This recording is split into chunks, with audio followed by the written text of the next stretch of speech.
Hey guys, we're live. Welcome to the RAMZPAUL show. It is Monday, March 16th.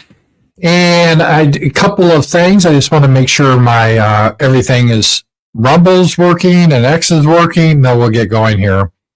Let me look on X, see if the stream is up and running. StreamYards was having a issue with, oh yeah, it's running here. I'm going to paste this here, pin this.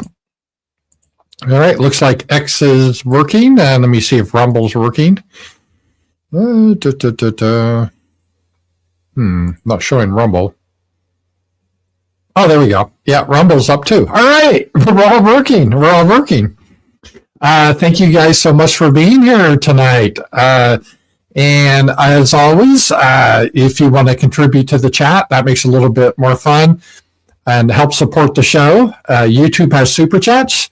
Rumble has Rants, and there's a Powerchat link right here. You can ask a question, and it helps support the show. I'm independent. I don't have sponsors, so I do appreciate it. If you could throw a tip, always appreciated. All right. Well, the dominant thing, obviously, has been the war with Iran, but there's other things, too, so maybe we'll get into some other stuff, too. But the war of Iran, again, I think is a pivotal point in American history. We're not looking good. Our empire, this could be a blow to the empire, as we don't know quite what to do with Iran. I think Trump thought it would be a quick war within, bombs on Saturday, and by the time the markets open on Monday, it'd be all over. We'll kill Khomeini, the government would fall, protesters would take over, and that government would be happy and supportive of Israel and the United States. That didn't happen, so then he said, well, give it like 3-4 days. That still didn't happen. Then it was 2 weeks and 4 weeks. So it's looking like we're getting into a long war. And as I said at the start of the war, the more time that goes by, the greater advantage that the Iranians have for a strategic victory. That doesn't, when I say victory, it doesn't mean Iran's going to conquer the United States or take over the Middle East. That was never their goal. For them, a victory is maintaining the regime, their government, the way they structure everything. Whereas our goal, it was very clear. In fact, Trump, he gave many goals. It depends on the day. But it was clear the goal was regime change. If you remember, Trump said he wanted to pick the new supreme leader. Unconditional surrender. So that was the idea, because we wanted to wipe out Iran once and for all. It wasn't about nukes, because if you remember less than a year prior, Trump did Operation, Midnight Hammer, and we bombed their nuclear facility, and Trump bragged that we wiped them out for 10 years, decades. And to suggest they still had nuclear material was fake news. Well, he's kind of gone back on that. And the nuclear stuff was all kind of silly anyway, because their supreme leader had a fatwa, that's what they call a religious edict, that it was against the nature of Islam or Shia anyway to make a nuclear weapon. And they allowed weapon inspectors on site.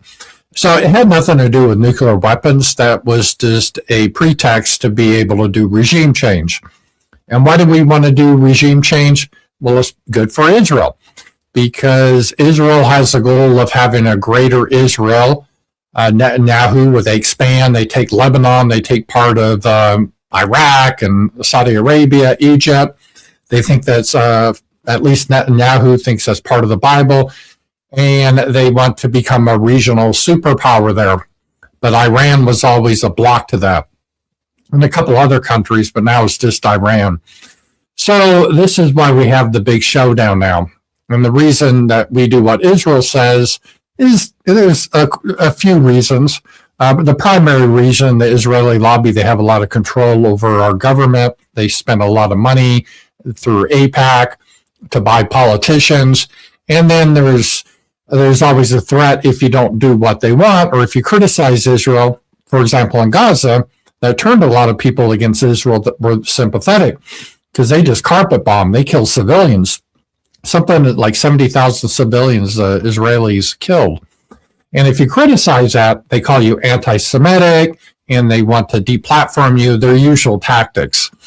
Now, the problem is there's so many people are criticizing them, they've kind of worn out the term anti-Semite, as they're calling Tucker Carlson anti-Semite because he had Nick Fuentes on, he interviewed him.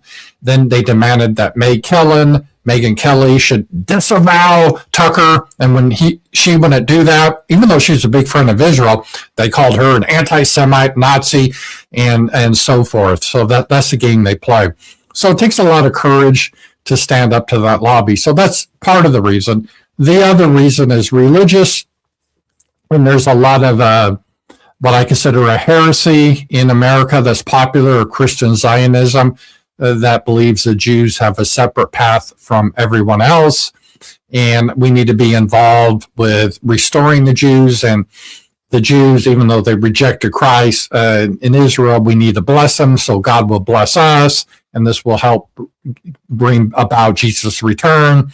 And I've talked about Christian Zionism before. I think it's not scriptural. It's a misunderstanding of the Bible. It didn't exist until like 100 years ago. But they're really, it's influential because of televangelists in the United States. And so a lot of people really do believe this for religious reasons. So I think those are the couple of main factors that's really involved. And, just plain old money too. Adelson and his wife, they have a lot of money to give to Trump. So I think there's a lot of things that are going on here. Now with Trump, I think he's never really quite been the same since the assassination attempt where he almost died. He just happened to move his head and Crook shot him in the ear. It was so close. And I really think with Trump, he really thought about that, was reflective on his life. And unfortunately, he surrounded himself with these charlatans that said, well, because you moved your head just a little bit, that means God has a plan for your life, which he does. God has a plan for all of our lives. But they gave him this idea that he's like a Messiah type figure and he needs to right all the wrongs in the world and in Iran and then Cuba and then go down the list. And so I think Trump, this is a danger a lot of powerful people have that they have to watch out for. They become, is my audio bad, guys? I'm sorry. Let me just take a look at this here. Sorry about this. I just saw that people are saying my audio. Mossad got his mic. Let me see here. Test. All right. Let me see here.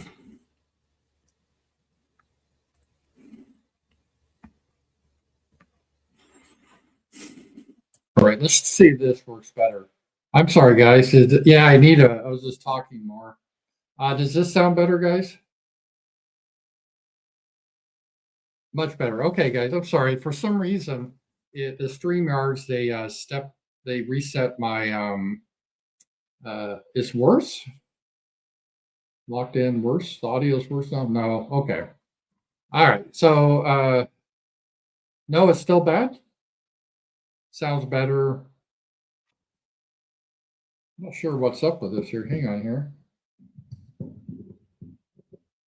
If I have to get a new mic, I'll get a new mic. So a little low now. Okay. Let me just fix it. Sorry, guys. I'm not sure why the audio is having issues.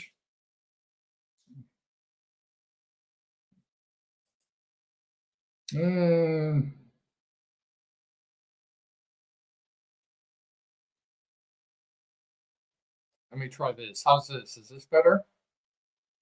It's fine now. How about this? I changed just the settings. Yeah, it was the shoes.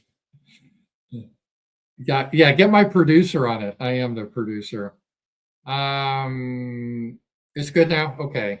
Sorry. What happened? I think what happened. Yeah, Boomer Tech.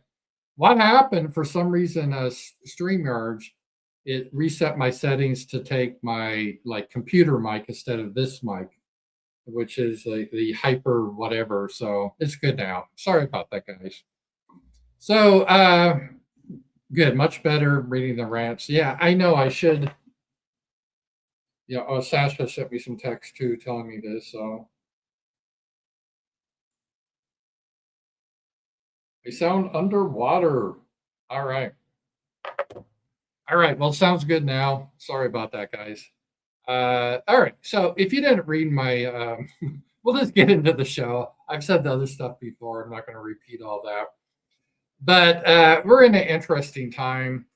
And I think Trump got himself into something because of bad people that influence him. And he doesn't know how to get out of it right now. All right, so let's go through some of the stuff that has happened and we're at.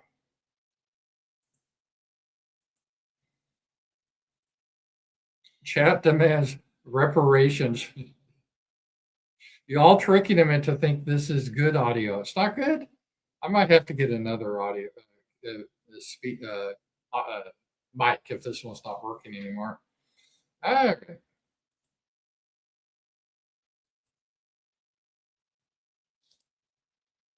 Okay. It's less grainy than the first. It's louder than the second.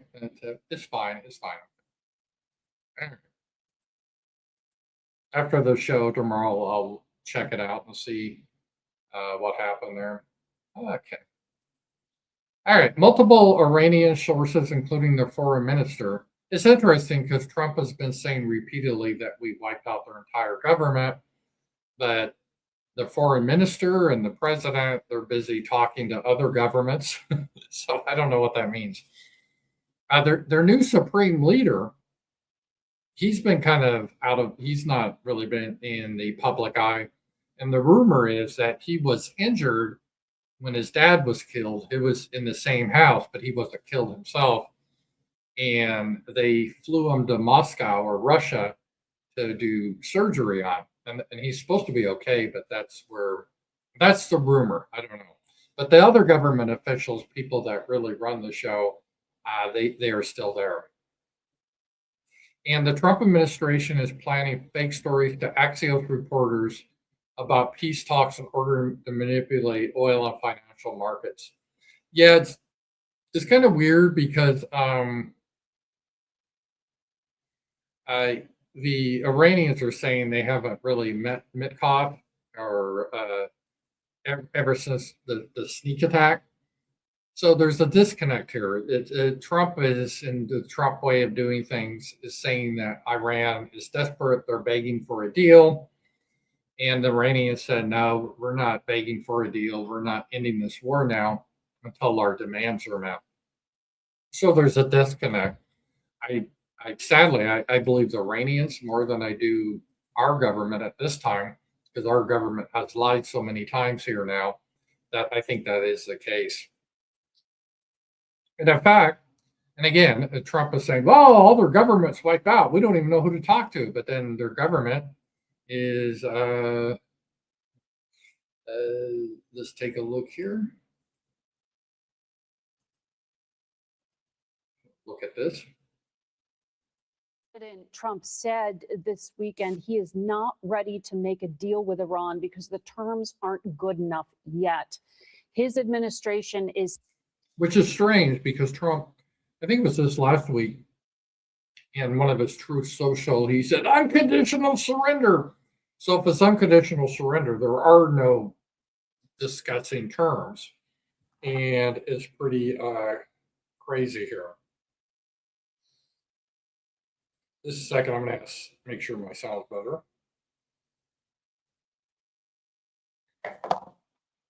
Saying this war could last another 3.5 weeks or so. Has Iran asked for a ceasefire? No, we never asked for a ceasefire, and we have never asked even for negotiation. We are ready to defend ourselves as long as it takes. And this is what we have done so far, and we continue to do that until President Trump comes to the point that this is an illegal war with no victory, and there are people being killed only because President Trump wants to have fun. This is what he has said. Have So fun? we are Yeah, Trump did say that. So there's a real disconnect. The Iranians are saying we haven't reached out to the Americans for a negotiation, but Trump is asking for one. So there's a disconnect there, and I tend to believe the Iranians at this point, because if the regime was going to fall, it would have fallen in the first couple of days. But it looks like things are very stable. People are going out in the streets and trying to replace the government. They are, in fact, supportive of the government. Even the people that used to oppose it. It's just the nature of when your country's attacked, rally around the flag. And in their case, their religious leader was killed. And like you're Catholic, the Pope was assassinated. And then, the schoolgirls were killed. And again, I don't think that was intentional by the Americans, but still, try to put this in reverse. If we were in negotiations with the Chinese and they killed a beloved leader of ours during the negotiations and then bombed a Baptist school, killing a bunch of school kids, I don't think we'd be that happy. And that is the situation in Iran right now. And the Revolutionary Guard or the army in Iran, there's no signs that there's like an uprising that they want to replace the government or anything like that. Now, that doesn't mean we're not doing a lot of damage, but we have learned through history that bombing a country never really solves the situation. It didn't win the war. It didn't win the war in Korea. In the Korean War, we bombed North Korea with more bombs in North Korea than in World War II. All of the Pacific Theater we bombed on Japan. It still didn't make a difference. We wiped out their towns. In fact, there was an expression, bombing back to the Stone Age, and we pretty much did, but it really didn't make that much of a difference. And so the problem is right now, and Trump even mentioned this, is we're running out of targets. So if we just have military targets, what can we target really exactly? Their military bases, I guess, but I'm sure we've already targeted all their military bases. And if they're not stupid, and I don't think the Iranians are stupid, they would have evacuated those bases. We've sunk their navy, at least the big ships. They have a lot of small ships hidden, but the big ships we've sunk. So it's, what do we hit? Eventually you run out of things to hit unless you want to just try to, bomb civilians or massacre people. But that won't necessarily cause people to rise up and fight against the government. And so I think we're in a tough situation of knowing exactly what we can do and do that. Yeah, Holly said, they put their missiles on trucks and drive them around. And that is part of the issue, and they have decoys and so forth. So, hey, I got a super chat. Thank you for the super chat. I appreciate it. I feel bad that I started with poor audio. Somehow my default audio changed. I'll just have to be careful next time. Jews don't accept Jesus because of how they define the Messiah.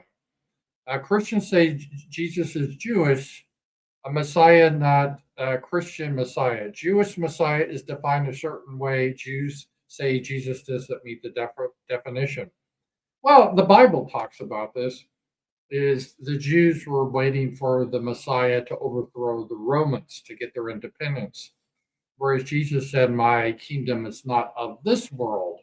It was a spiritual kingdom that Jesus brought in. And so they were very angry with him because they thought he would come in and overthrow the Roman rule. And that didn't happen. And the whole is was Jesus Jewish? I fall in the camp. If you recognize there's Judaism, the religion, and then there's Jews is the ethnicity. People get this mixed up. I don't know why they do. Even today, most Jews of the ethnicity, which is by your blood from the mother, most Jews do not practice Judaism. Right? So Judaism is their religion for their people. And they don't like to evangelize like Christians, like this, bring people to our religion. In fact, they don't like it at all. That religion is for their people. ancient religions were more that way. Christianity was one of the first that was more universal religion. And then Islam became the same way, but that was after Christianity. But Judaism never was really. Now you can convert, but that's really rare, and they don't really like it. There's a lot of issues there, but they will allow that to a degree. So the religions are quite a bit different.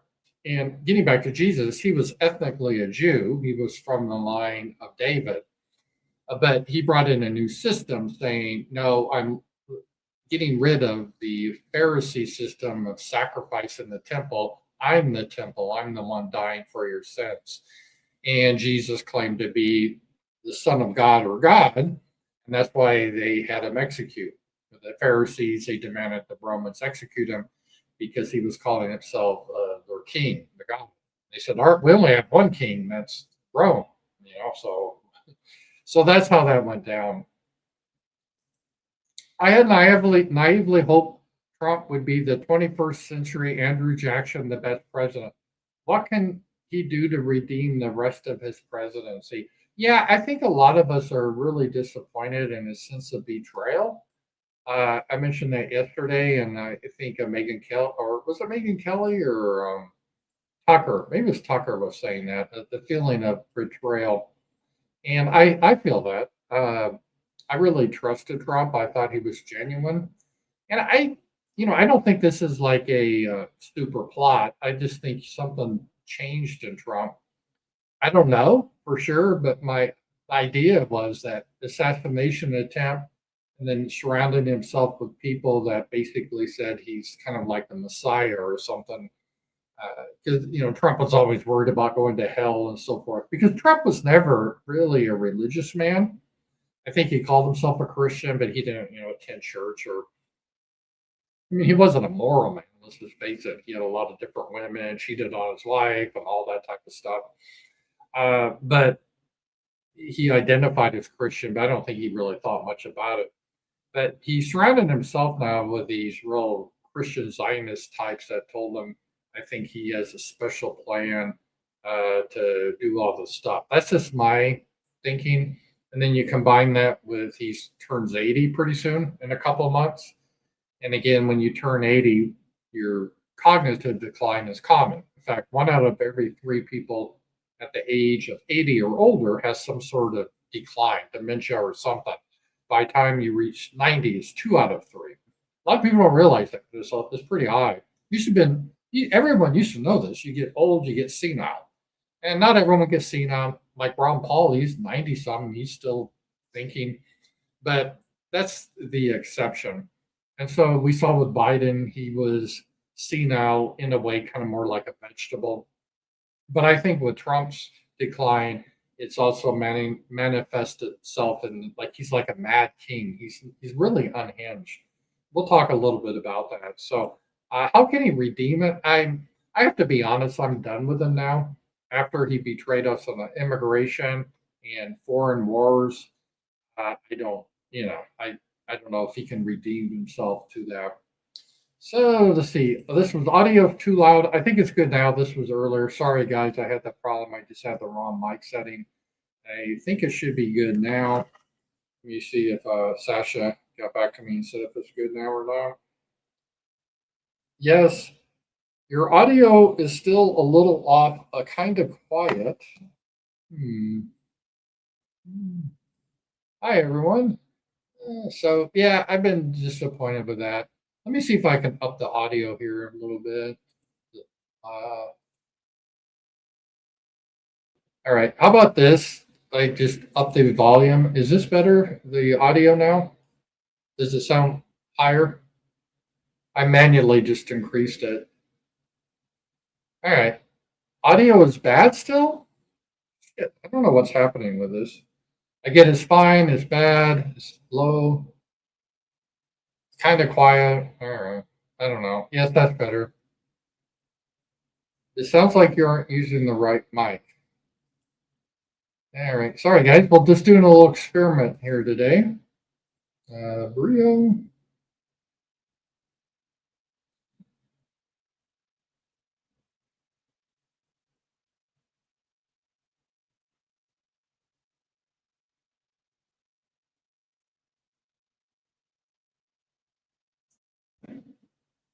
All right. How does this go on? All good? Okay, I changed it to the too loud. Too loud. It was too soft. Now it's too loud. Let me just look at Rants. It's telling me it's better than it was. I can live with it. Yeah, it sounds like you're in a tin can. I'm getting mixed things, so just ignore it. Okay, Marcus, thank you. The audio's fine now. I will tomorrow. Uh, I'll do a test video and test my speaker. If I have to buy a new speaker, I'll buy a new speaker. Maybe this one's going on the fritz. I don't know. I should upgrade anyway. This is a pretty good speaker, but I'll get a better one. So audio is worse than usual, but passable. Okay, thanks for whoever whoever told him to change it again is a dick. I know. Well, I trust Marcus. He's here. All right. It's fine. Okay, I trust Marcus, so he said it's good. We'll continue on. Again, I apologize if the audio is not super, but I will work on it tomorrow. Doing it during the day. I'll do some experimentation. Maybe I'll go to town and get a new speaker or something, or mic. All right. Okay, the problem with Trump now that Trump has, getting back to the war here, is Iran poll shows only 26% of support, 61% opposed, 13% undecided. And as I've said many times in the wars, usually people rally around the flag and the president gets a big bump. I remember after the Iraq War was initially popular because mistakenly, a lot of Americans kind of tied that to 9/11, even though Saddam Hussein had nothing to do with 9/11. So, in other wars, even Vietnam initially was popular, and it will stop those commie bastards. This is a very unpopular war from the beginning, and that could cause a lot of problems with Trump. Because usually what happens, wars start out popular, then they drag on, and then they become not as popular as more people die and it gets expensive. People get tired of it. And that's what happened like in World War One and so forth. So that is definitely a consideration here. So I think this is it. Okay, here. All right.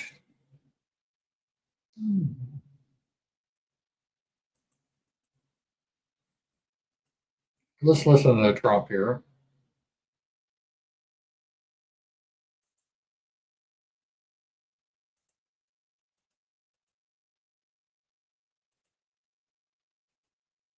One, so it's a little unfair. You know, you win a war, but they have no right to be doing what they're doing. But we're hitting them very hard, and today is a big day where we're pounding a certain area that has very much to do with the Strait, and I think we'll get it going very soon. So it's a little unfair. You know, you win a war, but they have no right to be doing what they're.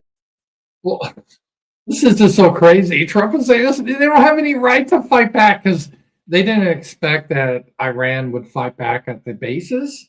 They attacked U.S. bases. I don't know why Trump would have never thought. I mean, we did a sneak attack. Like, that's not fair. You don't have a right to do that. But that is what happened. So it's pretty crazy. Nuts. I saw someone says Sticks and Andrew Anglin are in a three-way race for LOL Cow of the Year. Well, there's Ethan Ralph, though, right? I mean, he's poor. I don't know if Sticks today, I hope he's okay. He said he had a stroke and he can't read, but then he's reading his comments. So I don't understand that. And I think if you had a stroke, wouldn't you be in the hospital? I'm not really quite sure what's up with Sticks. So I was worried about him, but he said earlier in January he'd be dead because he has a terminal disease before the end of January, but he's still living. Now he said he has a stroke and he can't read. I don't know. That is kind of weird.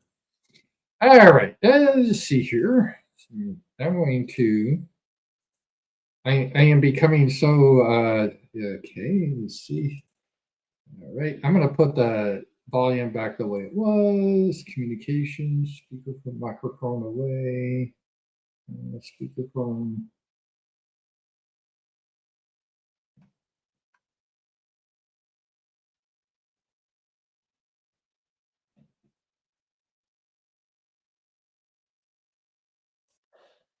All right. I updated the microphone again, so tell me, guys, if it's all messed up. I'm in Canada, Alberta, and we're hoping to separate, but it's a long shot. Canada just passed an insane internet censorship bill and appointed an avowed Marxist to consult who ran Canada's anti-hate lobby. Pray for us. Yeah, this happened in New Zealand, and it is sadly this could happen in the United States. Let me bring that up while we're at it. I think I had some of this. And the mic issues have given me some issues, so hopefully everything is a little bit better now. Paul updated the speaker. I didn't mean to I didn't change my mic. There's something else. Yeah, Ethan Ralph, he's back in Mexico now, so only listen to Marcus and North Chat. All right, I'll look at Marcus. Marcus, is the sound good now? I'm going to trust Marcus because he's always there. And so, because some people will say it isn't no matter what. Yeah, I don't know. Sticks, he was saying that, yeah, Ooga Booga, they're fine with you. They're fucking with you. Audio is fine. Well, it wasn't fine at first. So that is an issue there. So that is an issue here. All right. Let's just see here. Let me get into the talk. We're going to be a little bit loose today just because of my audio.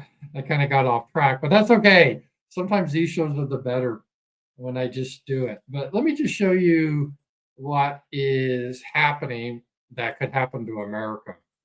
And this has already happened to Australia. And well, let's just watch this clip from Tucker Carlson. So thank you for that. What's happening in Canada, that's horrible, but this could happen here too. Let's see here.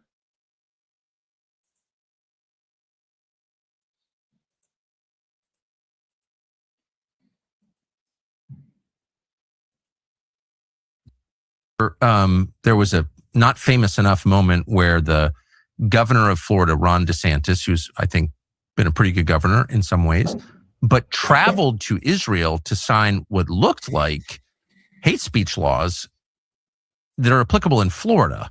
Is that a mischaracterization? Some of his supporters denied that it actually happened. Did it actually happen? And what does it mean? It did actually happen. He actually went to Israel twice to sign laws in Israel that applied to people in Florida. The first one was kind of benign and had some connection to Israel. The second one, though, which was in, I believe, 2022, when he was gearing up to run for the Republican primary nomination, a big part of what the strategy was they were going to get, and they did get, most of the hardcore fanatical Zionist groups and pro-Israel activist types and pundit types. They lined up not behind Trump, but behind Ron DeSantis. And that was very much a part of his strategy, was currying favor with this crowd, which, okay, that's, what people do in politics. To go to, and I don't want to completely mischaracterize the law because there is some, you can overstate it, but it absolutely was a law that took certain speech and prescribed it, not for the people in Israel, but for the people in Florida. And it was about funding hate speech programs. And again, only about anti-Semitism in Israel. And he went to Israel in order to sign it. That was just true. I don't understand that either. That was. So Israel is actively working to silence speech in the United States. And if you don't, that's why our politicians are going there, because they know they have an issue based on what they do, and they do not want Americans to be able to talk about it, or at least they want to punish you in some way.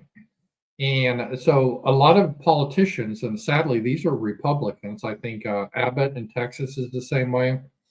In Florida, they're doing everything that they can to make it illegal to criticize Israel. This is what they call anti-hate speech. So if you don't think Israel should slaughter people, civilians in Gaza, they'll consider that hate speech.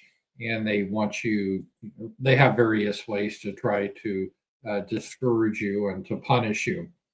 It started in Texas. I've done videos about this, that if you boycott Israel, you can't get a government contract. They won't give you a government contract. It's just really crazy. The eventual goal, these Jewish groups, they want to overturn the First Amendment and make it illegal to criticize anything Jewish related, and that includes their ethnic homeland of Israel. And so this is where we are right now. And here's another Republican congressman, Randy Fine. Let's take a look at him here.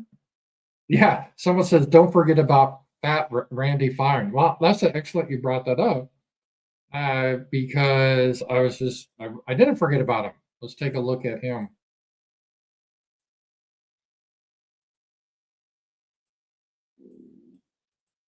Holding people accountable without violating their free speech. Sure. And again, I would remind you that there's no First Amendment right to conduct. There's a First Amendment right to speech. And the things that we're targeting in the bill are not speech. Again, if someone wants to stand across the street from my house and wave a sign on the sidewalk, they have every right to do that. And this bill won't have anything to do with that. But when it veers into conduct, and so the way we're going to approach this is through a hate crime kicker.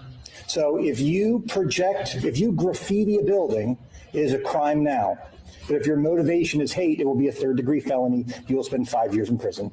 If you want to litter, it's... So what they're doing is different standards of the law.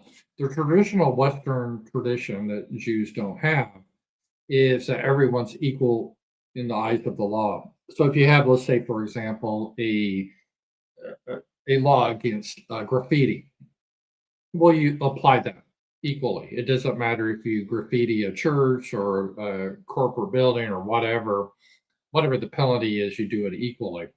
But what people like Randy Fine want to do is say, no, we Jews are special, and anyone that upsets us, people should get a bigger penalty. So if you do this on like graffiti on the church, okay, maybe you pay a $25 fine. If you do it on a synagogue, you go to jail for 5 years. And that's okay with Randy Fine. And this is how they look at these hate crime laws. That's why the whole definition of hate crime is evil, because it's criminalizing your thoughts. And how do they know your thoughts anyway? But you should be able to have your thoughts. And thoughts in America and your speech in America is not criminalized, or at least it hasn't been. And they want to, especially these Jewish groups, want to criminalize speech and thought. And for example, I've always said, like, even a serious crime like murder, I think most murderers should be executed. It shouldn't matter what your thoughts are on the matter, or if you're like, oh, I killed him because he's Jewish, or I killed him because I just want to, steal his wallet. Either way, you should face the same penalty. A crime right now. But if you litter and if your motivation is a hate crime, it will be a third-degree felony. You will spend 5 years in jail. It is a crime right now to hang banners from an interstate. For obvious reasons, we don't want to distract drivers. But if you do that and you have a hate crime, a hate motivation, it will be a third-degree felony. You will spend 5 years in jail. How optimistic are you of moving this bill along? I guarantee the bill will pass. Yeah. So he says it's going to pass. So that means there's a different standards. If you commit a crime, even if it's like a minor crime, like you're protesting and it's just a misdemeanor, or is, for example, some ordinances in cities, they say, okay, if you have poles, I don't know where you live, but if you live in like a college town, sometimes people, they will tape on paper on poles that advertise like, hey, come to this, or, bar or whatever, a garage sale at this location. Technically, that's illegal to do, but people do that all the time. So if they decided to enforce that technically, which they wouldn't, they just tell you to tear it down. But the maximum penalty is like maybe a $20 fine, right? But according to Randy Fine, if you said something that he doesn't like, that he determines or his Jewish groups determine our hate, then you spend 5 years in prison. Very much like the Bolsheviks did in the original Soviet Union, is what he's trying to do. So we have to understand that's what these people are doing here. And the ADL is big on this too. They want to conflate the two things, again, because they don't really have a Western tradition. And Anna Kasparian, she's been a lot better lately. The head of the ADL, who equates criticism of Israel with anti-Semitism. So again, like with Randy Fine, let's say you put up a poster on a pole in your town saying, stop Israel's genocide in Gaza, right? And because you're in a college town and you put up a poster that says, fuck the Republicans, or stop the Republicans from cutting aid to black children, or whatever. Literally nothing would happen, even though it's technically against the law to put your poster on a public pole. But they want to have it if you put it, say, save Palestinians on a public pole. They're going to say that's hate speech against Jews, and you got to go to jail for 5 years. Doing things differently. And the same goes here in Israel. This means that the problem won't be solved by yet another new Knesset task force. It won't be solved by the government just throwing money at the problem. It won't be solved by the IDF spokesperson's unit issuing updated talking points or suddenly using TikTok. Like us in America, you need to adopt new strategies, to experiment with creative tactics, to study the results and scale what works. Now, what they did is they were successful in censoring TikTok because TikTok was Chinese owned. This is very clever. And, the Chinese are totalitarian, but they allowed TikTok people to criticize Israel, especially what was happening in Gaza. It was horrible. And Jewish groups don't like that. And instead of saying, like, well, we don't like that, them as exercising the First Amendment, the way they went around it with even President Trump and they sold it is like, do we really want these evil commie pig Chinese people controlling TikTok? That's a risk for America. And they didn't give a shit about that. They just didn't like that people were allowed to criticize Israel. So Trump and the government forced the sale of TikTok, and now they have their head censor is a Jew from that used to be part of the IDF is censoring people. So now you can't criticize Israel or Zionism whatsoever on TikTok. So that's a strategy that they use. They did the same with CBS. They have a Zionist in there to have more of a pro-Zionist spin on the news. Maybe it's a whole new IDF unit, call it 8300, to lead this fight. But we need the kind of genius that manufactured Apollo gold pagers and infiltrated Hezbollah for over a decade to prepare for this battle. We need the kind of courage that executed Operation Deep Layer inside Syria and destroyed Iranian missile manufacturing capabilities to undertake this mission. This is the kind of ingenuity and inventiveness that have always been a hallmark of the state of Israel, that have always been a characteristic of the Jewish people. I know we can do it. So he's saying we've engaged in terrorism and we need to do the same tactics in America to take care of our critics.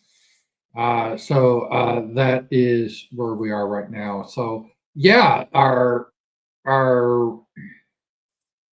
speech is under attack here. This happened recently in Australia. They lost their freedom of speech because some Muslim guy shot up a bunch of Jews, and then the government blamed it on whites.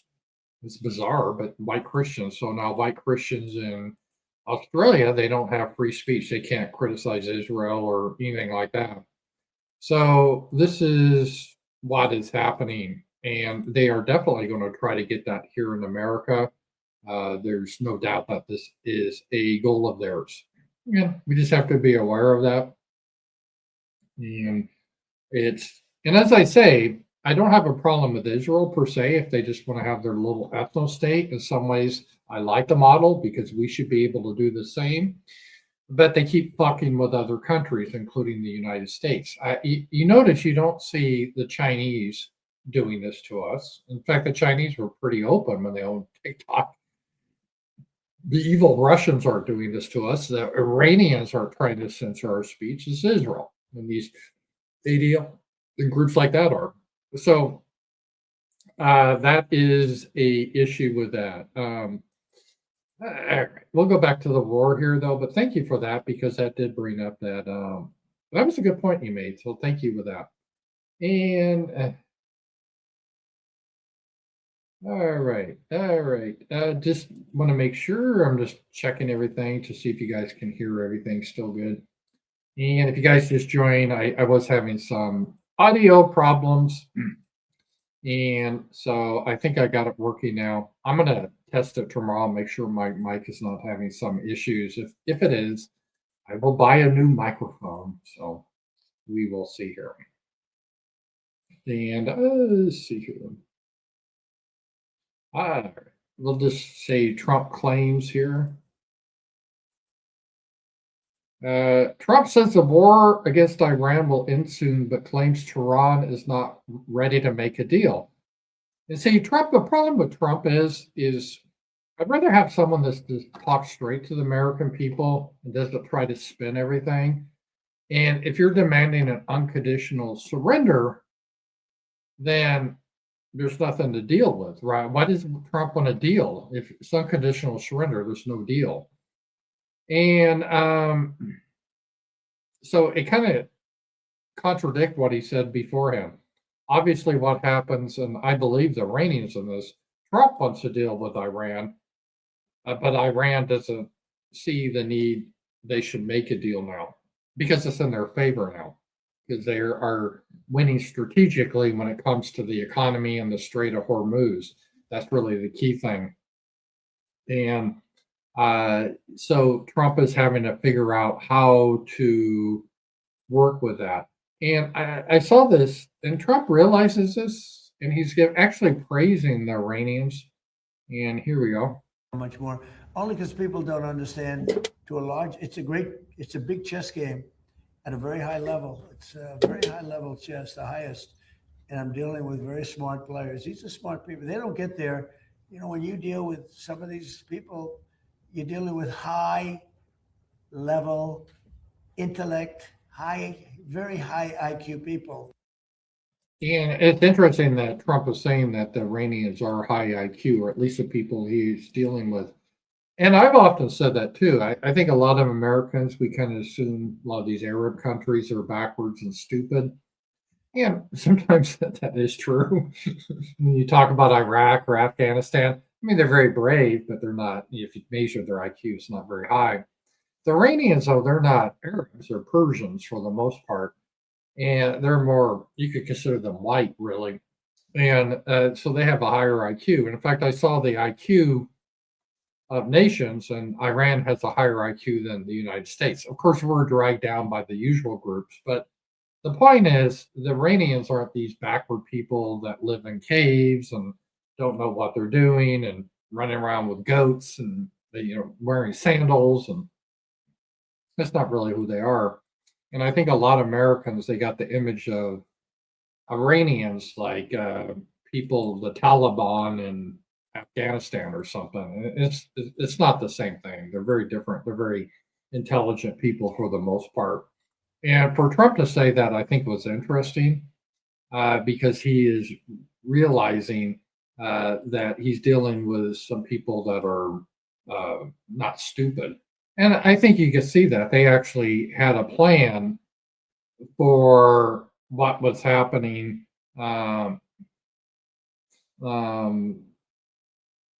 beforehand. How would they deal with an American attack?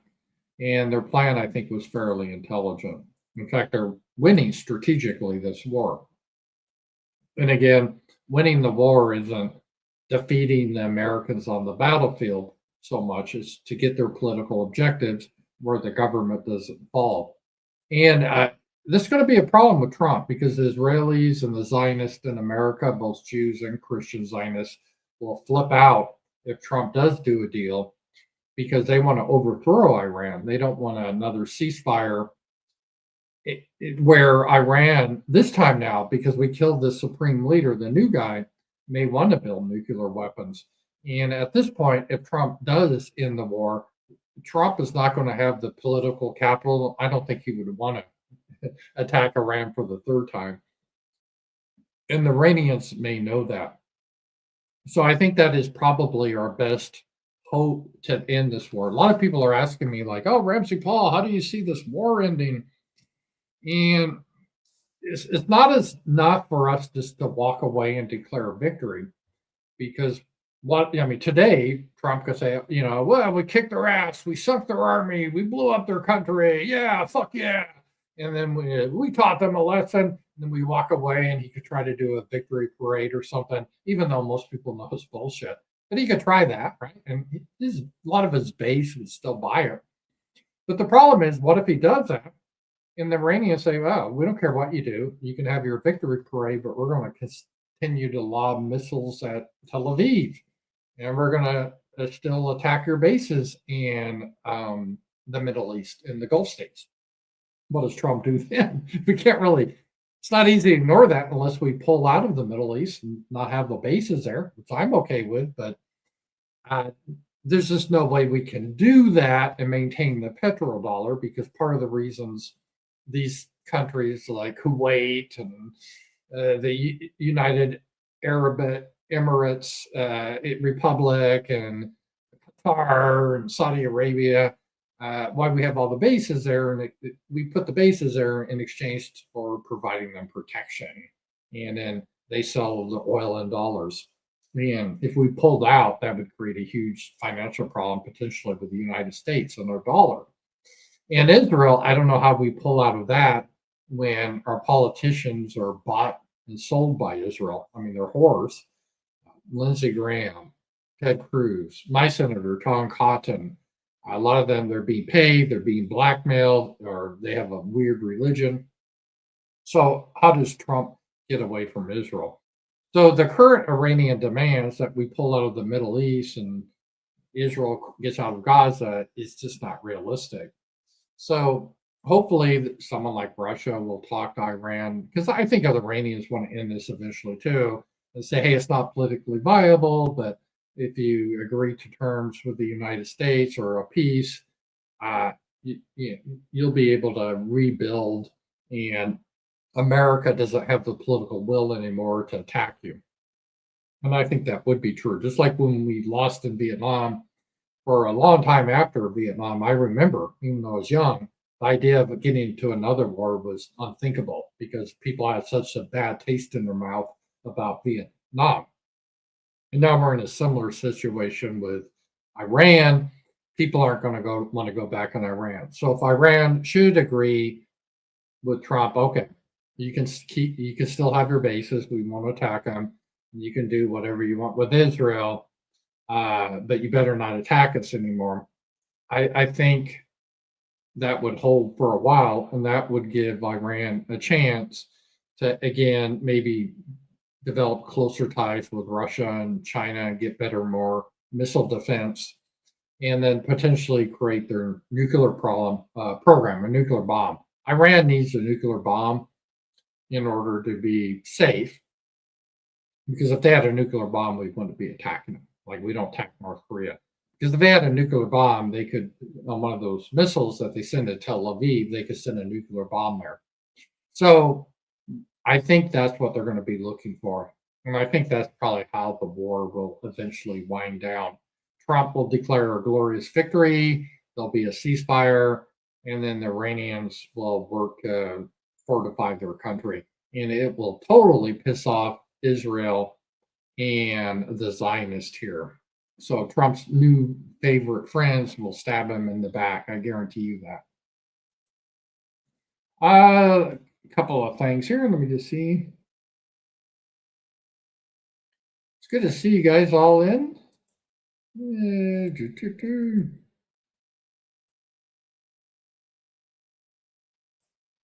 Just going through, make sure I have super chats. Okay, the last one was Canada. All right.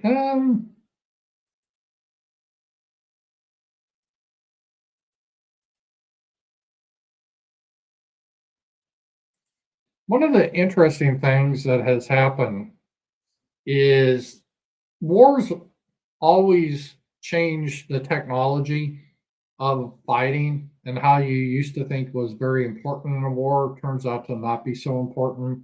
World War One was that way. Beforehand, they had cavalry charges, uh, and the machine gun ended that.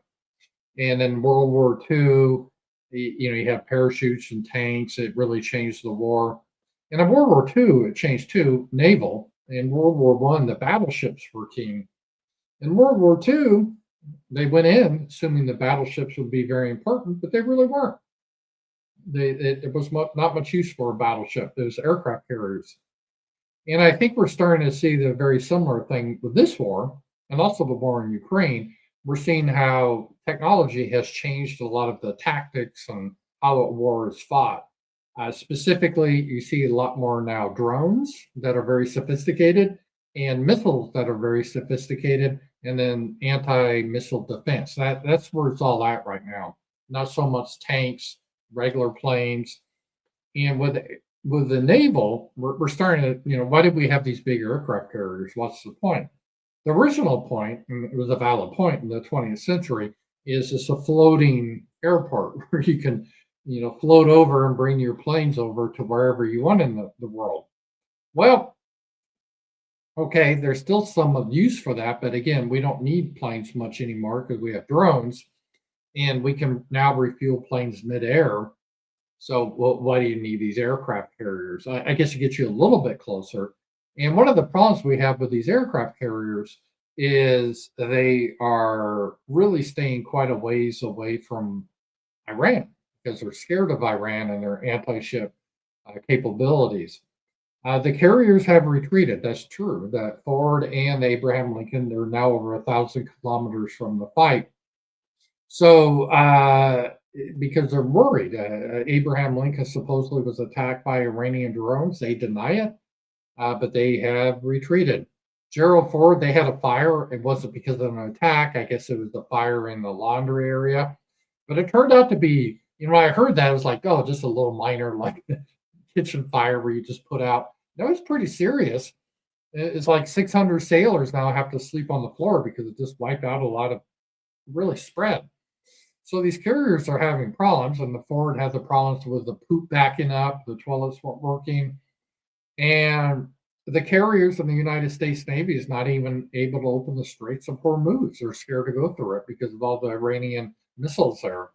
So the tactics have really changed, where the aircraft carriers now are staying far away from Iran.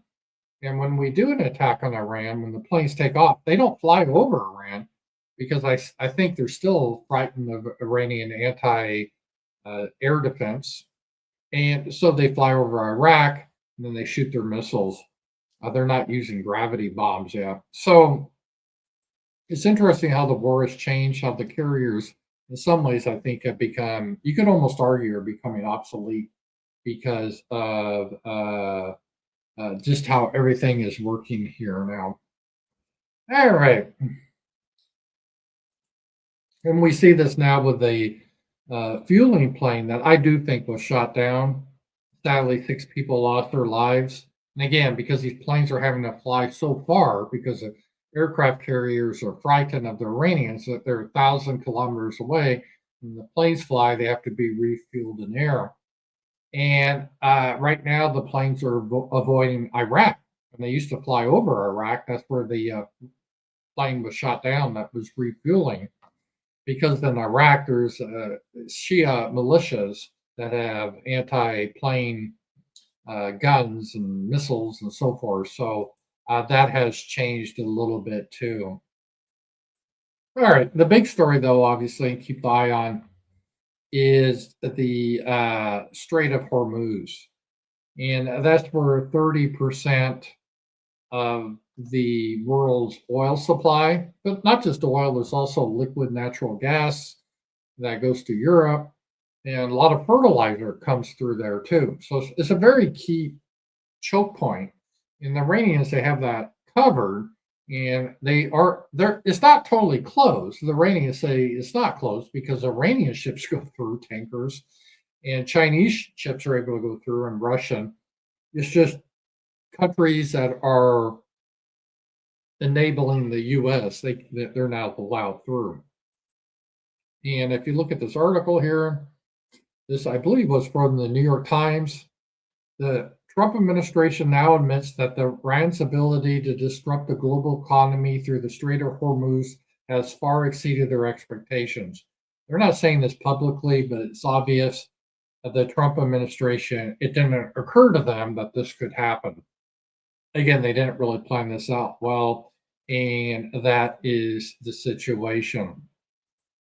And you can kind of tell because Trump is spazzing out about this. And on Truth Social, he put out a post saying that we need help to open the strait, and that is already open to help protect it from the enemy we actually defeated. It doesn't really make any sense. So Trump, like here, if you read the highlighted, he said, we've already destroyed 100% of Iran's military capability, but they can somehow still close the Strait of Hormuz. It doesn't really make a lot of sense. So if we, by definition, 100% means everything. If Iran doesn't have any military capability, that means they can't do drone attacks, they can't do missile attacks. 100% is 100%. So Trump is contradicting himself here, but he is upset about that. And he wanted other nations to help open the Strait of Hormuz. And he asked Europe, and they told him, no, we're not doing it. And he even asked China, which is hilarious because China, they get their tankers through, and they're kind of allies with Iran. So what are you talking about? This is stupid. But be like in World War II asking Nazi Germany for help to sanction Japan is dumb. They're allies. So that's what he did there. And there was no takers because the Merz, I think in Germany, said, well, if the United States Navy can't open the Strait of Hormuz, what do you expect Europe to do? They hardly have any navy. So what do you expect? And just get the update here. There are ships going through, and this is the key thing. And so it's not all doom and gloom that's 100% closed. Confirmed, Iran is allowing select vessels transit the Straits of Hormuz after verification. So if they verify that you're not supporting Israel or America, you can go through. And at least 4 vessels have transited outbound via the Straits of Hormuz in the past 24 hours, and they get through. So it's not like all the oil supply is shut off. It's just they're shutting off people to support the United States. And again, Iran is being fairly sophisticated with this. They're doing diplomacy a lot better than Trump. Trump is acting kind of insane, whereas the Iranians are trying to act reasonable, and they're telling countries, hey, we don't want to stop you from using the strait, but you have to understand the United States attacked us during negotiations with no warning, no declaration of war, sneak attack, and we're in a war with America. And if you don't support America, we're happy to have you go through. It's just simple as that. And so that they're trying to show that they're not against the entire world here. Let me just show you the Strait of Hormuz to kind of show you the problem of it from a military point of view.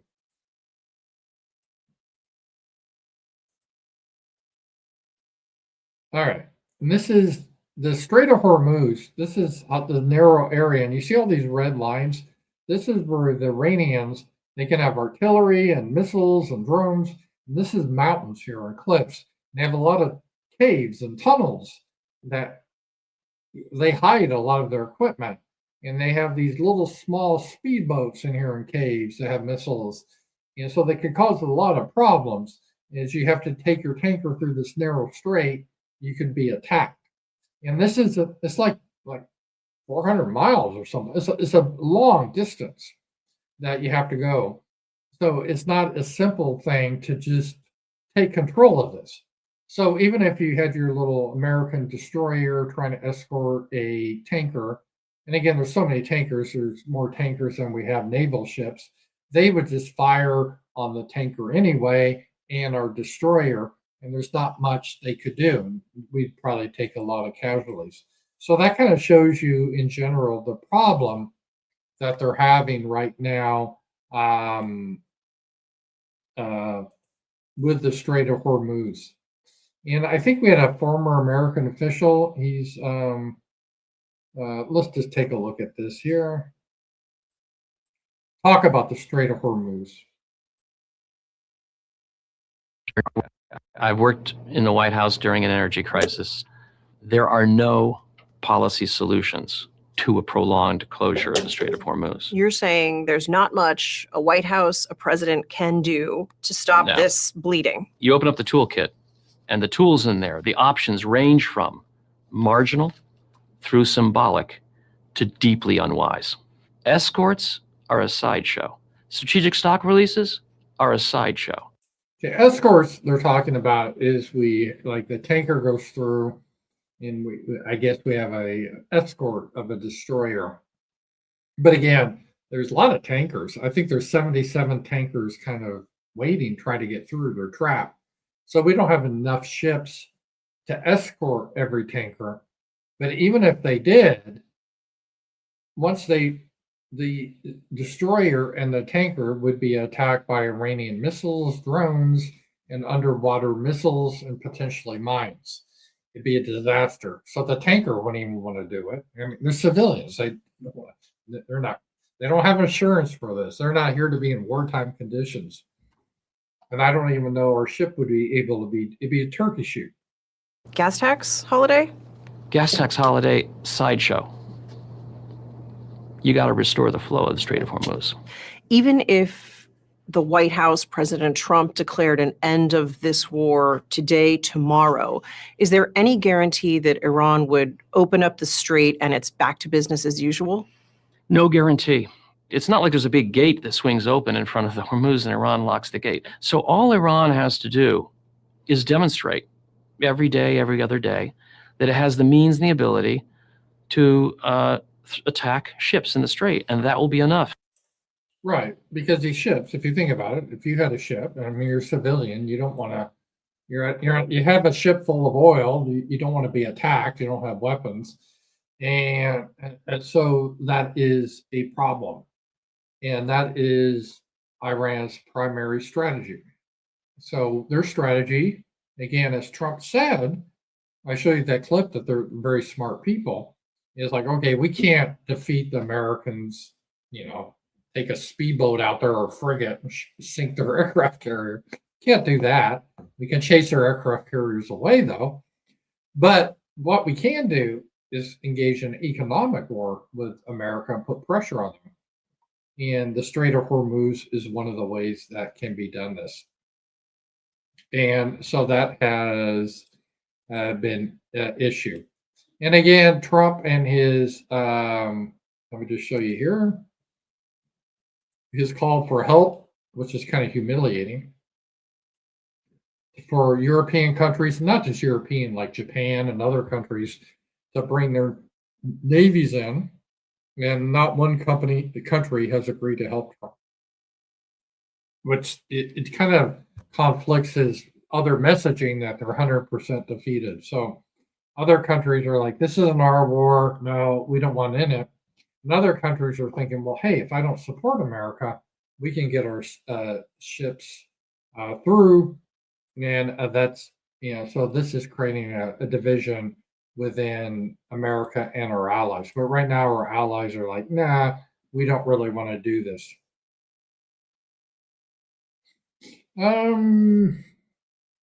Right now, some of what Iran is saying to open up the Strait of Hormuz for everyone, they've announced that they want lifting of sanctions against Iran, withdrawal of American bases.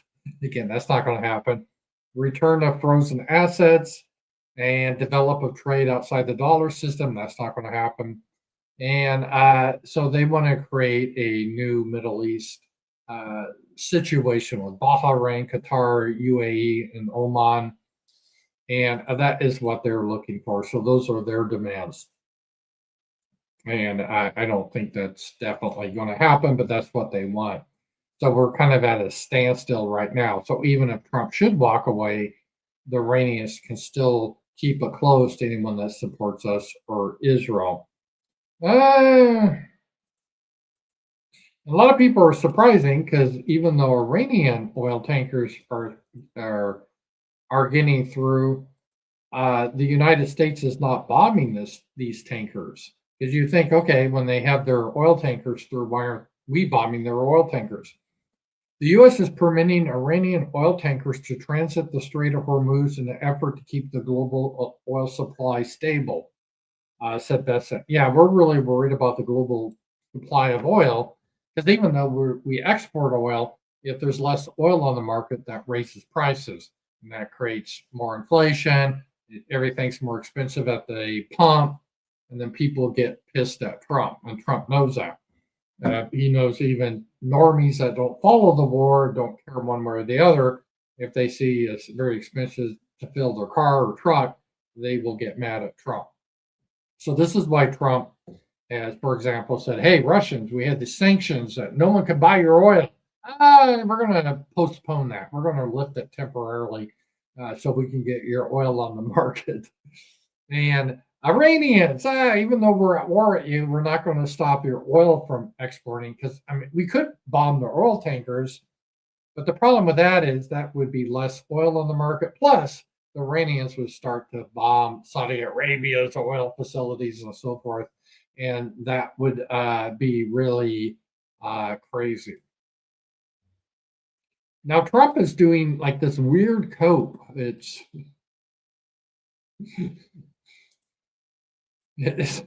I always like how he spins this. This is kind of funny. Let's take a look at this here.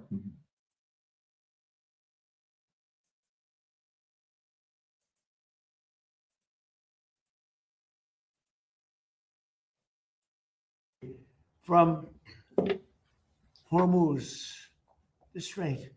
Hormuz, a famous, wonderful, beautiful place. Is it a beautiful place? I don't know. He says that about everything. You wouldn't want to be necessarily sailing a boat there right now. I would not. Okay, you know why? Not because of them, because of us. Yeah, if you want to know the truth of it, bitch, we're the ones that closed the Strait of Hormuz. I joke that sounds like, Ethan Ralph, something he would say. Yeah, we closed it, bitch, which makes no sense. Why would we close it? Why are we asking these other countries to help open the Strait of Hormuz when we're the ones that actually closed it? This is just such a cope. Because we've taken out their entire Navy. We've taken out every one of their drone, they call it a drone layer, a mine layer. There's specific boats. All right, so if we've taken out all their drones and mine layers, why are we closing the Straits of Hormuz on? And why are we asking our European allies to open it? I mean, he's so full of shit at this point. It doesn't even make logical sense. And there's some more comments from Trump. They probably always cringe now when he talks because he kind of blurts out the truth. Here we go. Zero. We don't need oil. We have all the oil we need for ourselves. Well, we do have enough oil for ourselves, but the problem is if there's not enough oil supply, the prices go up. It's supply and demand. If the supply is tight, the prices go up. That's economics. So even though we have enough so people can still drive, it's going to be more expensive. One of the great assets that we have. We have more than double what anybody else in terms of oil production. We're at more than double any other country. So we don't need it, but we did it. It's almost, you could say we did it out of habit. He's talking about going to war in the Middle East. Which is not a good thing to do. But we did it because we have some good allies there. We have... Well, who's our good ally there, Trump? Some great Middle Eastern countries there. Israel there. Israel? So he's saying, well, you could argue we shouldn't even be there, but we're doing this out of habit. We have great allies there like Israel. And so, it's obvious. It's ridiculous. And so we did it out of habit. Maybe we shouldn't even been there, but this is what we're doing here. All right, Megyn Kelly. she dropped a bombshell. She used to be a real huge Trump supporter. And then she got in a fight with Mark Levin. Mark Levin got upset at her, called her a Nazi because he calls everyone a Nazi. Then he cried to Trump. We'll get into that. But let's listen to her about Started there. Like, this here. Suddenly I'm an anti-Semite. Like, no one can name anything anti-Semitic I've said. I attributed us getting into this war to people like Mark Levin, Ben Shapiro, Miriam Adelson. Well, they're Jews. And so this is how they look at anything. If you criticize them for anything, you're an anti-Semite. Because most people think anti-Semite means you just irrationally hate Jewish people. I always like, your Jewish dentist that may live next to you. He's a good neighbor and keeps his lawn well, friendly, but you just hate him irrationally because he's Jewish. There's like no one like that. But you hate these policies, these people do what they do. We want to open mass immigration to your countries because we got to eliminate whiteness, all these type of people. And then if you protest that, you're anti-Semitic, how can you say that? Who definitely paid Trump hundreds of millions of dollars, and this is her number one thing. But it's also, I reported this to you last weekend, my old pal Mark Treason of Fox News, and General Jack Keane of Fox News, and Lindsey Graham. I think all three of those are not Jewish people, pushed hard for us to get into this war. But yeah, that is the case. And it's more than just Jews. There's like Lindsey Graham, Ted Cruz. Yeah, but who are they working for? Who controls them? It's not like they control them. It's the other way around. I'm very critical of Lindsey Graham, who's frothing at the mouth for more death. But Mark and General Keane, I respect and like them both. I disagree with them, and they disagree with me, but that's fine. We can still have disagreements without demonizing the other people. At least I think we can. I can. So she's kind of getting aware of the whole question here. It's funny how these people get sort of red pilled when they see it in real life what happens. And so that was her. It looks like the other thing that Trump's visit with China is going to be off. It was supposed to be this month, but because this war is dragging on, so that is not going on. People were asking Trump, let me see what else here. Here's a story.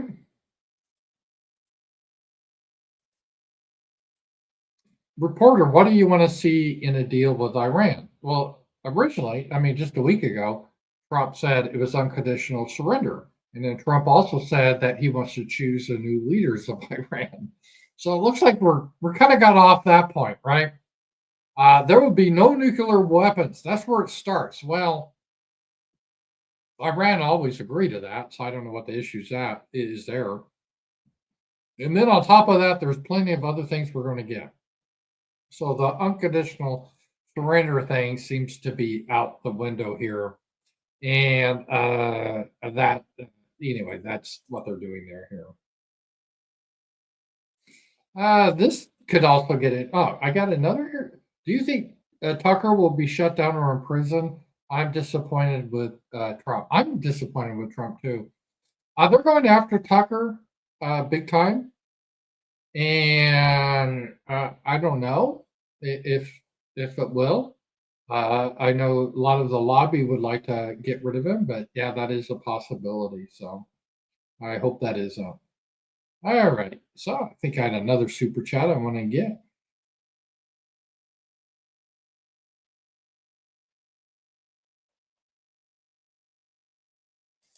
What about that island and boots of 5,000 in the ground? Any word on that? Yeah, thanks for bringing that up. That's, I think they pronounce it Karg Island.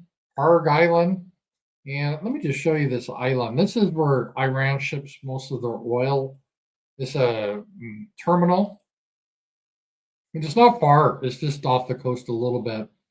And there's the idea, Trump, remember, bombed this island on Friday. Not the oil facility, but the military troops there. And so you see they have a lot of oil storage areas, and then the Iranian tankers get the oil here, and then they take it out. It's like 80% of the oil they take from this island. So the idea is, okay, we'll send Marines to take this island. Well, but then the Iranians would just slaughter the Marines because they have all the missiles on shore and with drones, and that would probably not be a smart idea. But that was the idea. This is a Karg Island is what's happening. I don't know what the 5,000 Marines going over are for. That's too small to take the Straits of Hormuz. And again, the Iranians have like a 1,000,000-man army, and taking over the island would be a big issue too. So I'm kind of doubtful. I'm skeptical what these would go for. Hey, $50, Claudia. Thank you. Big support. I appreciate that. Thank you so much to make this possible, this stream possible. I really do appreciate it. And I tell you what, Claudia, I'm going to use I'll use your $50 for a new mic if this mic is having problems. So thank you very much on that. All right, let me take a look at the Rumble, Powerchats. Diplomat, let's see here. Horace Pinker, Trump, Cruz, Graham, Cotton are more are foreign agents. They have committed treason. I think so. They put a foreign country, Israel, ahead of the United States. And in my opinion, that's the definition of treason. Again, I'm not. If the Jewish people want a homeland in Israel, and if they live there peacefully, they don't demand tax money for us, I don't have a problem with that. Right? It's not like, oh, you're so anti-Semitic. You don't want us to have a homeland. I'm like, no, that's good. We want our homelands. But you guys don't want us to have homelands. You want us to support your homelands and fight wars for your homelands. That's the problem. That's anti-Semitic. Oh, fuck off. Diplomat for Westerkind. If white people were using Israelis to fight their wars, the Jewish community would have no problem framing it as anti-Semitism. Using white people or technology to fight wars that are not in our interest is anti-whiteism. Frame it this way.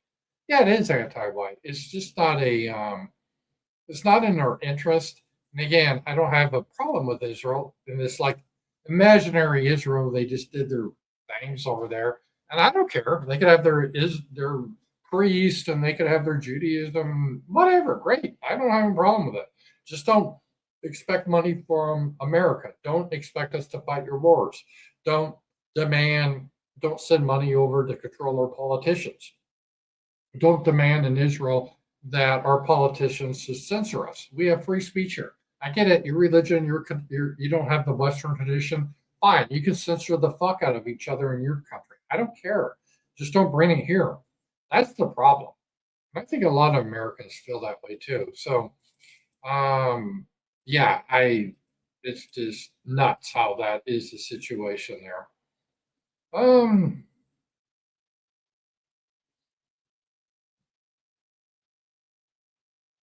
Here's where Trump said that we may get into that Karg Island again. And this was disappointing. Trump tells NBC News that U.S. strikes on Karg Island totally demolished most of the island, but that we may hit it a few more times just for fun. Yeah, that's not really a good message. War is not something that you should do for fun, and it's really bad. It's like Pete Hegseth said, "Oh, we're going to give the no quarter to the enemy or no mercy." Well, that's a war crime because quarter means if the enemy surrenders, you don't take prisoners, you just execute them. To be fair, Pete probably is too retarded to understand what quarter means. It sounds cool. But still, we need serious people here. We don't have very serious people here, and that's the situation right now. And Trump, he's already looking at another war after this one. Take a look here. I was just with a fantastic person who's Cuban and made a fortune in sugar, Fanjul family, right? And this family wants to go back to Cuba. to visit it. They haven't been back in like 50 years or something. They largely come from Cuba. And we'll see what happens. They were asking me about that. They want to go back. Not only Van Hool, a lot of Cubans have said, "Oh boy, would they love to go back." I think Cuba, I don't know, it's in its own way, if tourism and everything else, it's a beautiful island, great weather. They're not in a hurricane zone, which is nice for a change. They won't be asking us for money for hurricanes every week. But I think Cuba's see the end. All my life I've been hearing about the United States and Cuba. When will the United States do it? I do believe I'll be having the honor of taking Cuba. That'd be good. That's a big honor. Taking Cuba in some form, yeah. Taking Cuba. I mean, whether I free it, take it, I think I could do anything I want with it. You want to know the truth? They're very. So this is a weird statement saying, I will either free it or maybe I'll just take it.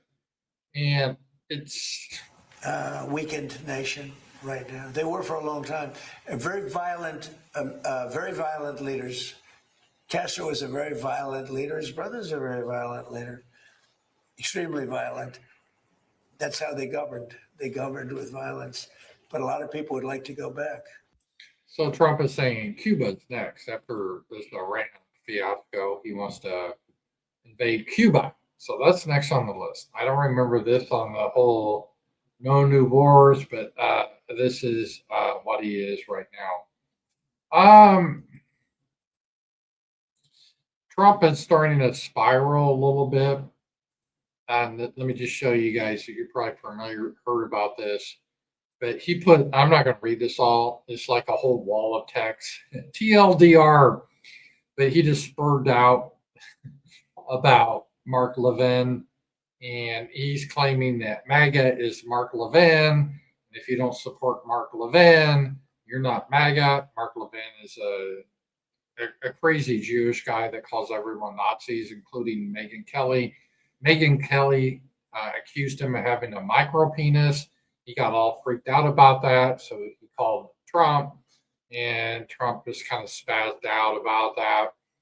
And so Trump is defining MAGA not as a set of principles, like let's put America first, let's get industry here, let's not get in wars that are not in the interest of America, let's don't get involved in Middle East wars like Bush did. No, that's not MAGA. MAGA is blind devotion to Trump. And that's how Trump sees it. So MAGA has gone from, it was like Tucker Carlson, Megyn Kelly, Joe Rogan even, and all these people have been expelled from the MAGA movement. Now we have Mark Levin, Laura Loomer, Ben Shapiro. These are all crazy people. Most of them were never Trumpers. So yeah, this is sad what is happening here, but this is it. It's sad how it's just so totally changed from what it used to mean. And let me just show you Mark Levin. This guy's just fucking nuts. He just spends all day calling anyone that disagrees with him a Nazi. Let's see here. Yeah, here it is. Something is terribly wrong with Mark Levin. Okay. Not Nazi. How you know you're a piece of shit? Nazi. This is all the time he just randomly calls people Nazi. So that's his magic word. He's just like nuts. And so if you don't agree with a war with him for Israel, you are a Nazi. He's called Megyn Kelly a Nazi, Tucker Carlson a Nazi. Everyone's a Nazi according to Mark Levin. K-Max, thank you, $10. The fact that Trump praised Mark Levin and Sean Hannity but condemned Tucker Carlson. Do you feel this is a bizarre world?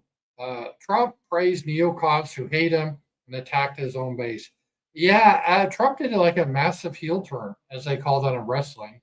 He just changed totally from what he ran on. And again, and I've told people, I like Trump, not because of Trump. I like Trump because of what he stood for. So if Trump's all about putting Israel first, getting involved in foreign wars, and if he's involved with, we're not going to deport people, I'm not for Trump at that point, because I don't worship Trump. It, again, was his ideas is what I supported. So, yeah, pretty crazy stuff there. So, all right. Well, all right, guys, I think I'll wrap it up. It's been an hour and a half. I apologize about my mic. I'm going to test it tomorrow. If my mic's not working as well, I will buy a new mic. So, but thank you guys for supporting me tonight. I'll be back tomorrow and we'll have a lot more to talk about. So thanks a lot and God bless you. Talk to you guys later. Bye-bye.